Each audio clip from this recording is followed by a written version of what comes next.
Programang ito ay rated SPG. Striktong patnubay at gabay ng magulang ang kailangan. Maaaring may masiselang tema, lengguwahe, karahasan, sexual, horror o droga na hindi angkop sa... Namatay si Papa. Makakahinga ka naman nun. Dahil wala na makakapagturo na ikaw ang kumidnap sa kanya. Narito na nga ating mga karagdagan na aabangan bukas sa abot kamay na pangarap. Dahil sa nangyari dito kay Don Pepe na muntik-muntika na nga ang tuluyan ni Moira. At dahil sa nakita ni Lynette dito na ebidensya laban kay Moira ay tila basang-basa na nga ni RJ itong mga masasamang plano ni Moira.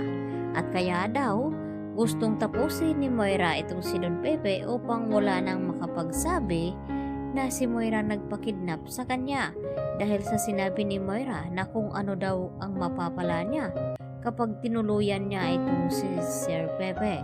At dito nga na sinagot ito ni RJ na wala nang pag nawala daw itong si Don Pepe ay wala nang magsasabi sa buong katotohanan na itong si Moira nagpakidnap at kung sino-sino ang mga kasabwat nito.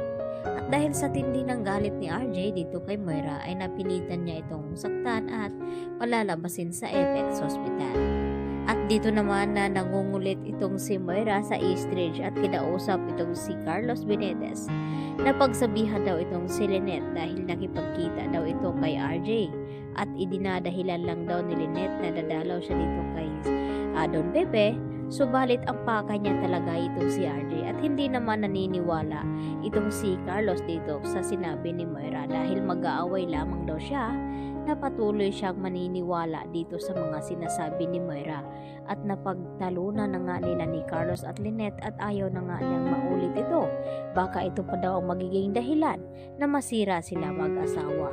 Subalit narinig ni Moira ang pagtawag ni Lynette dito kay Carlos na maglalunch nga daw sila dito ni Giselle at kasama ang kanilang mga anak at gusto ngang padalhan ni Carlos ng cupcakes itong si Lynette at may naisip naman agad na plano itong si Moira upang sirain niya ang lunch date dito nila Giselle at Justin at Annalyn at palalabasin na sinisira ng bawat isa.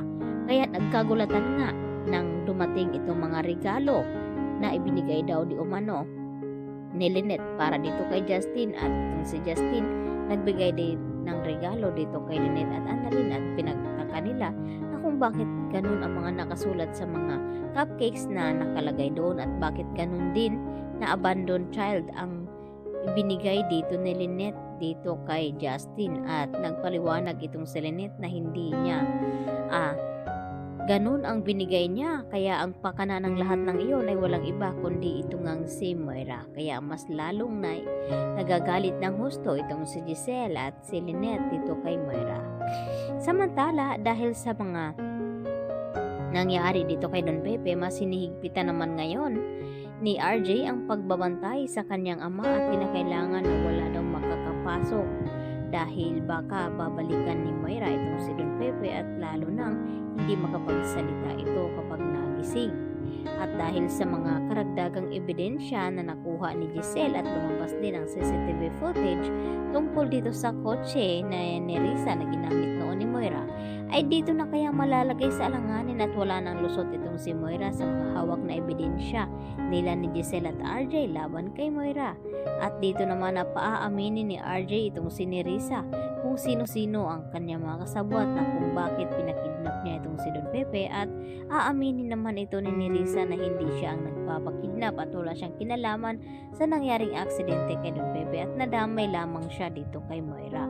Kaya magkakaroon na nga yan ng hindi pagkakaunawaan at pagkakaibigan itong dalawa na si Moira at itong si Nerissa dahil ilalaglag ang bawat isa sa kanila kung sino nga ang mananagot dito sa mga ebidensya na nakuha ni Giselle at ng mga kapulisan. Kaya magkakagulatan na nga ba yan sa mga susunod na mga episode dito sa Abot Kamay na Pangarap dahil sinasabi ni Moira na damay na nga daw itong si Nerissa sa kanilang mga plano. Yan lang po at marami pong salamat sa inyong pakikinig at panonood. Bye-bye!